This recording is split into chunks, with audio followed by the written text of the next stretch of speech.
श्री सच्चिदानंद सतगुरु साईनाथ महाराज की जय। अब बाबा की एक अन्य लीला को सुनिए। डॉक्टर इनामदार की आध्यात्मिक जागृति।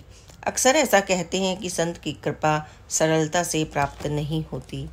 आप किसी बाजार या दुकान जाकर संत की कृपा प्राप्त नहीं कर सकते। संत कृपा की प्राप्ति के लिए धैर्य, संयम, विश्वास और भक्ति अति आवश्यक है।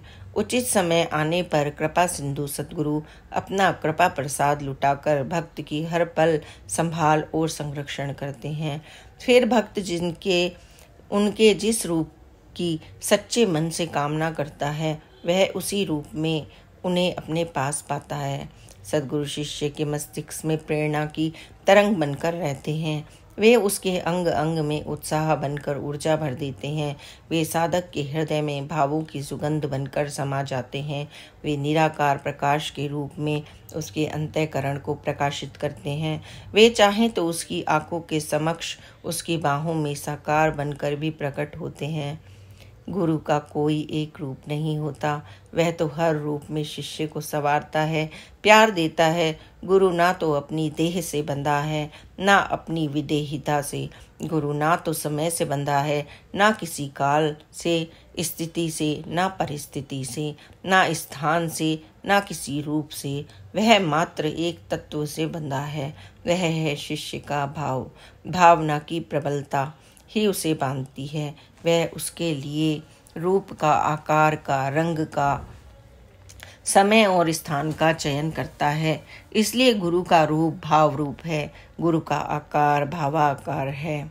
सद्गुरु मेरा सदा सदा, ना कहीं आवे ना जावे। जिस रूप का ध्यान धरूं मैं, उसी में प्रकट हो जावे। रूप रंग काल स्थान न बांध सका उसको कोई। भावों के साँचे में ढल कर रूप धरे है वो सोई। डॉक्टर ईमानदार एक पुण्यात्मा थे जिन्होंने कम आयु में वैराग्य धारण कर लिया था। इन्हें बाबा का आशीर्वाद भी प्राप्त हुआ था। इनके पूरे नाम व पते की जानकारी उपलब्ध नहीं। इस कथा की जानकारी गिरगांव की भक्त श्रीमती रजनी बुर्के द्वारा प्राप्त हुई है। डॉक्टर इनामदार ने बाबा की महिमा और दिव्यता के संबंध में पढ़ा व सुना था। उन्होंने सोचा, अगर मैं पूर्ण सद्गुरु श्री साईं बाबा की शरण में पहुंचकर उस महान तत्व ज्ञान को प्राप्त कर लूंगा तो इस मानव तन के वास्तविक लक्ष्य को सार्थक कर आध्यात्म व धार्मिकता को धारण कर सुख, शांति, प्रगति व समृद्धि को प्राप्त कर लूंगा। इसलिए मुझे अविलंब बाबा के दर्शन करने शिरडी जाना चाहिए।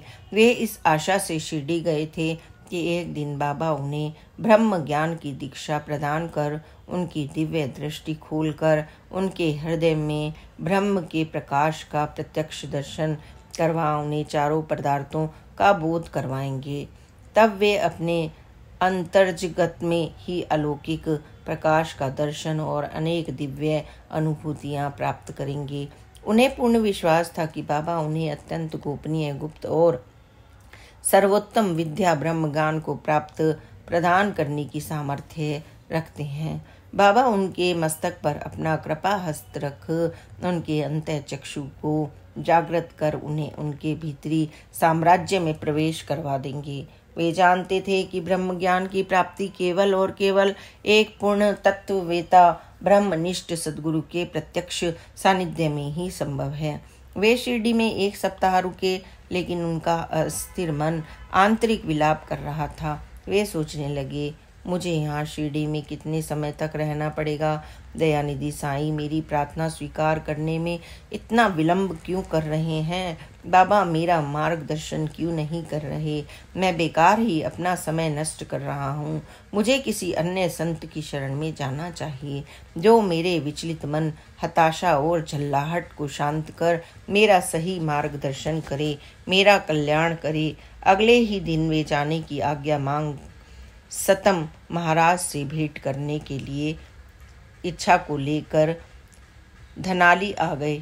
डॉक्टर को पूर्ण विश्वास था कि सतम महाराज उन्हें ब्रह्म ज्ञान की दीक्षा देकर सुख, शांति, समृद्धि और शाश्वत तत्व का बोध करवाकर उनके जीवन को आनंदमय बनाएंगे।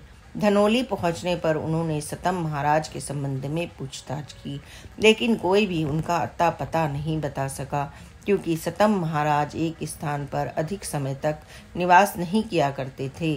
डॉक्टर 2 दिन धनाली रुके, फिर उनका मन चिंता के कारण व्यग्र होने लगा। वे शारीरिक और मानसिक तौर पर स्वयं को लाचार महसूस करने लगे।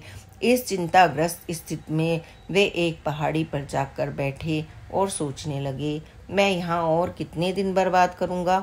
उसी क्षण उनके समक्ष सतम महाराज प्रकट हुए, जो मधुर स्वर में एक अभंग गा रहे थे, जिसके बोल कुछ इस तरह से थे।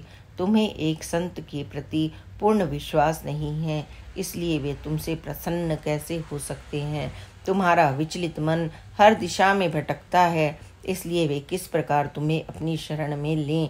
तुम्हारी भक्ति में पूर्ण समर्पण की कमी है, इसलिए अपने मन, चित्त, बुद्धि को सकारात्मक विचारों से रोपित कर सभी इंद्रियों को एक संत के चरणों में स्थित करने का प्रयास करो।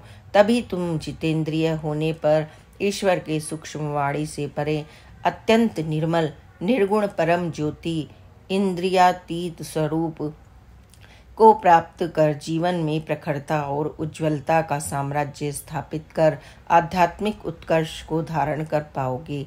ऐसा कहकर सतम महाराज ने डॉक्टर को आशीर्वाद दिया और उन्हें तुरंत वापस शिरडी जाने की आज्ञा दी।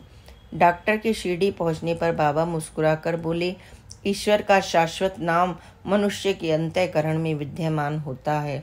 ईश्वर कण कण में व्याप्त है। इस शरीर का संचालन करने वाली शक्ति है, वही नाम, वही अक्षर है। पूर्ण सद्गुरु द्वारा ब्रह्म ज्ञान प्राप्त होने पर वे उस अव्यक्त अक्षर को बता देते हैं, जो कि हृदय में पहले से ही रमा हुआ है। इस अव्यक्त अक्षर को जान लेने के बाद मानव जन्म मृत्यु के बंधन से मुक्त होकर परम गति को प्राप्त कर लेता है, जहाँ से फिर आवागमन के बंधन में लौटना नहीं पड़ता। दोनों संतों में ईश्वरीय सत्ता के भेद को जानने के बाद डॉक्टर इनामदार अचानक आश्चर्यचकित हो गए। परिणाम स्वरूप डॉक्टर के जीवन में महत्वपूर्ण मोड़ आया। उन्होंने साधना द्वारा बुद्धि को पवित्र व निर्मल बनाने का प्रयास किया।